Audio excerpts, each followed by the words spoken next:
ఆంధ్రప్రదేశ్ ముఖ్యమంత్రి వైఎస్ జగన్మోహన్ రెడ్డి ప్రకాశం జిల్లా పర్యటన కొనసాగుతుంది. ఆయన ప్రస్తుతం వెలుగొండ ప్రాజెక్టును ప్రారంభించబోతున్నారు. మనం ప్రత్యక్ష ప్రసారం ద్వారా చూస్తున్నాం. మరి కాసేపట్లోనే ఆయన ఆ శిలాఫలకాన్ని ఆవిష్కరించబోతున్నారు.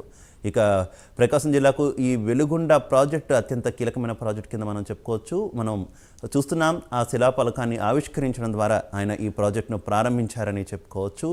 ఇక ఆయనతో పాటు జలవనరుల శాఖ మంత్రి అంబటి రాంబాబు అలాగే ఇతర కీలక నేతలంతా కూడా అక్కడ ఉన్నారు. మనం చూస్తున్నాం ప్రకాశం జిల్లాకు చెందినటువంటి కీలక నేత బాలినేని శ్రీనివాసరెడ్డి కూడా ఈ కార్యక్రమంలో పాల్గొన్నారు. కొంతకాలంగా ఆయన అలకపోనారంటూ కూడా వార్తలు వచ్చాయి. ఏది ఏమైనప్పటికీ కూడా ఎన్నికల సమయంలో ఆయన జగన్ వెంటే కూడా నడిచినటువంటి పరిస్థితి. మనం శిలాఫలకంతో కూడినటువంటి ఆ స్తూపాన్ని కూడా మనం జగన్మోహన్ రెడ్డి ఆవిష్కరించడాన్ని చూడొచ్చు.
పర్యటిస్తున్నారు. ఆయన వెలుగొండ ప్రాజెక్టు రెండో టెన్నెల్ను జాతికి అంకితం చేశారు కొద్దిసేపటి క్రితమే. అందుకు సంబంధించినటువంటి స్తూపాన్ని ఆయన ఆవిష్కరించారు. ఇది భారీ ప్రాజెక్ట్ కింద చెప్పుకోవచ్చు. వెలుగొండ ప్రాజెక్ట్ ఇది ప్రకాశం జిల్లాకు కూడా ఎంతో కీలకమైనటువంటి ప్రాజెక్టు. ఈ ప్రాజెక్టుకు సంబంధించినటువంటి రెండో టెన్నెల్ని కొద్దిసేపటి క్రితమే ఆయన జాతికి అంకితం చేయడం జరిగింది. ఆ తర్వాత అక్కడ ఉన్నటువంటి శిలాఫలకాలను కూడా ఆవిష్కరించారు. ప్రస్తుతం మనం ప్రత్యక్ష ప్రచారం ద్వారా వీక్షిస్తున్నాం. ముఖ్యమంత్రి వైఎస్ జగన్మోహన్ రెడ్డి ఆ ప్రాజెక్టుకు సంబంధించినటువంటి సమగ్ర స్వరూప నమూనాను కూడా ఆయన అధికారుల ద్వారా చూస్తూ దానికి సంబంధించినటువంటి వివరాలన్నీ కూడా తెలుసుకుంటున్నటువంటి పరిస్థితి. మరి కాసేపట్లోనే ఆయన బహిరంగ సభలో కూడా ప్రసంగించబోతున్నారు.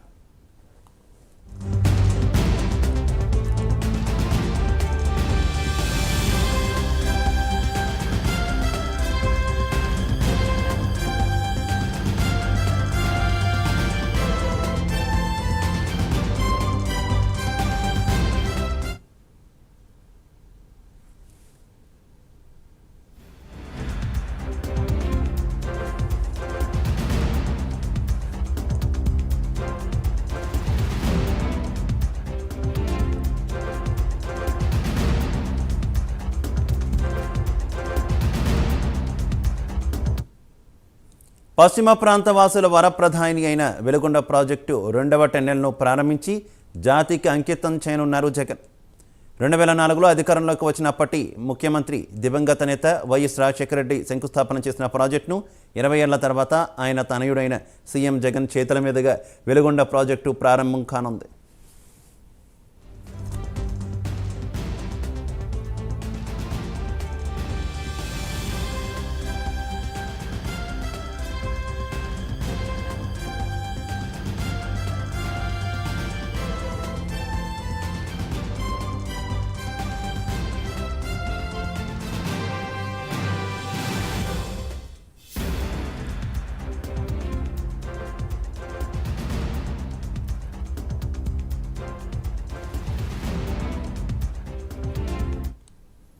శ్రీశైలం జలాశయానికి ఏటా 45 రోజుల పాటు వచ్చే వరద ప్రవాహం అంచనాతో ప్రాజెక్టు నిర్మాణానికి శ్రీకారం చుట్టారు. 43.5 టీఎంసీల నీటిని నిల్వ చేసేందుకు నల్లమర సాగర్ జలాశయం నిర్మించారు. శ్రీశైలం నుంచి వరద జలాలు తీసుకువచ్చేందుకు 2 టన్నెళ్ల నిర్మాణం జరిగింది. కమ్యూనిస్టు నేత పోల సుబ్బయ్య పేరుతో శ్రీశైలం బ్యాక్ వాటర్ను తరలించేందుకు ప్రాజెక్ట్ ఏర్పాటు చేశారు.